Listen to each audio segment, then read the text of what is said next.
আজকের এই ভিডিওতে আমরা আলোচনা করব এক নজরে নবম জাতীয় পে স্কেলের রূপরেখা 2026 কোন গ্রেডে কত টাকা বেতন বাড়ছে এবং এক নজরে অর্থমন্ত্রীর বক্তব্য এবং পরিকল্পনা অর্থাৎ নতুন অর্থমন্ত্রী আমির খসরু তিনি পে স্কেল বাস্তবায়নের বিষয়ে সর্বশেষ কী তথ্য প্রদান করেছেন বিষয়টি আজকের এই ভিডিওতে আপনাদের মাঝে বিস্তারিতভাবে তুলে ধরার চেষ্টা করব।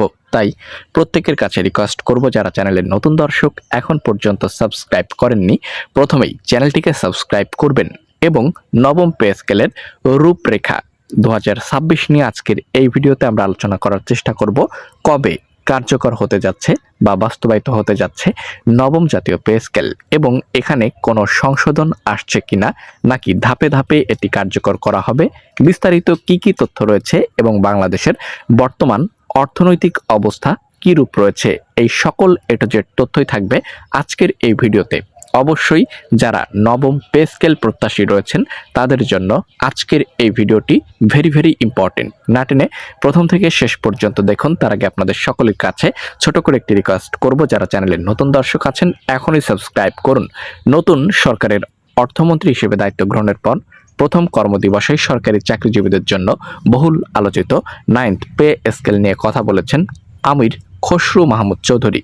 বুধবার সচিবালয়ে গণমাধ্যমের মুখোমুখি হয়ে তিনি এ বিষয়ে বিস্তারিত গুরুত্বপূর্ণ তথ্য বা বক্তব্য প্রদান করেন। এক নজরে অর্থমন্ত্রীর বক্তব্য এবং পরিকল্পনা। নবম পে স্কেল বর্তমান আর্থিক সক্ষমতা ও মোট বরাদ্দের পরিমাণ পরীক্ষা নিরীক্ষা করে সিদ্ধান্ত গ্রহণ করা হবে। রাজস্ব পরিস্থিতি দক্ষিণ এশিয়ায় বাংলাদেশের ট্যাক্স জিডিপি অনুপাত সর্বনিম্ন, এটি উন্নয়নে গুরুত্ব দেওয়া হবে। প্রতিষ্ঠান সংস্কার, রাষ্ট্রীয় প্রতিষ্ঠানের স্বচ্ছতা, পেশাদারিত্ব এবং কাজের দক্ষতা ফিরিয়ে আনা হবে। গণতান্ত্রিক অর্থনীতি, পৃষ্ঠপোষকতার অর্থনীতি বন্ধ করে সবার জন্য সমান সুযোগের অর্থনীতি গঠন করা হবে। দেখতে পাচ্ছেন শিল্পের বহুমুখীকরণ এবং ইনস্টিটিউট রিকভারি বিস্তারিত রয়েছে। তবে পে স্কেল বাস্তবায়ন এবং সক্ষমতা যাচাই নিয়ে আমির খসরু মাহমুদ চৌধুরী অর্থাৎ নতুন অর্থমন্ত্রী যে বিস্তারিত তথ্য জানিয়েছেন এবং পে স্কেলের রূপরেখার বিষয়ে কি কি গুরুত্বপূর্ণ তথ্য রয়েছে। সরকারি কর্মকর্তাদের নতুন বেতন কাঠামো বা পে স্কেল নিয়ে অর্থমন্ত্রী জানান, এই মুহূর্তে না দেখে কোনো চূড়ান্ত সিদ্ধান্ত দেওয়া সম্ভব নয়। তিনি বলেন, আমাদের দেখতে হবে মোট আর্থিক সংশ্লেষ কত এবং বর্তমান অর্থনৈতিক অবস্থায় এটি কতটুকু বাস্তবায়নযোগ্য। দক্ষিণ এশিয়ায় আমাদের ট্যাক্স জিডিপি অনুপাত সবচেয়ে খারাপ অবস্থায় রয়েছে। রাজস্ব আয়ের সামগ্রিক পরিস্থিতি পরীক্ষা নিরীক্ষা করেই সিদ্ধান্ত গ্রহণ করা হবে। প্রতিষ্ঠান সংস্কার এবং পেশাদারিত্ব এ বিষয়ে তিনি বিস্তারিত জানিয়েছেন। তবে বর্তমান পে স্কেলের যে প্রতিবেদন প্রদান করা হয়েছে সেখানে 20টি গ্রেডকেই বহাল রাখা হয়েছে।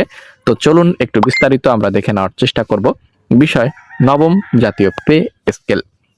অর্থমন্ত্রীর অবস্থান এবং পরিকল্পনা, আর্থিক সক্ষমতা যাচাই ও পরীক্ষা নিরীক্ষার পর চূড়ান্ত সিদ্ধান্ত।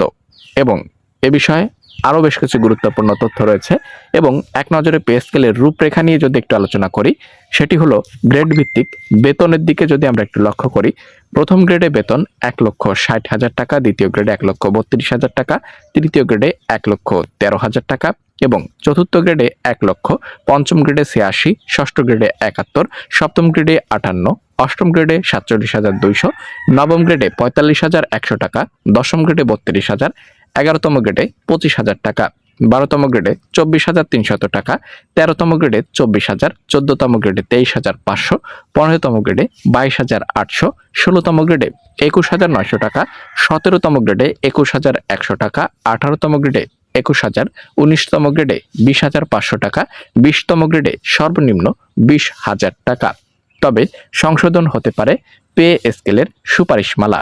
সেখানে কর্মচারীদের দাবি 1:4 অনুপাতে সর্বনিম্ন বেতন 35,000 টাকা নির্ধারণ করতে হবে। যেহেতু নতুন সরকার এসেছে, দেখব পে স্কেল বাস্তবায়নে তারা কতটা জোরালো ভূমিকা পালন করে। অবশ্যই আপনারা আপনাদের যে দাবি বা যে অধিকার নবম পে স্কেল বেতন বৃদ্ধি সেটি বেশি করে জানান। এ ছিল নবম পে স্কেলের রূপরেখা সম্পর্কিত এবং অর্থমন্ত্রীর দেওয়া সকল গুরুত্বপূর্ণ বক্তব্য। পরবর্তীতে সকল ইনফরমেটিভ ভিডিও পেতে নতুন হলে সাবস্ক্রাইব করুন।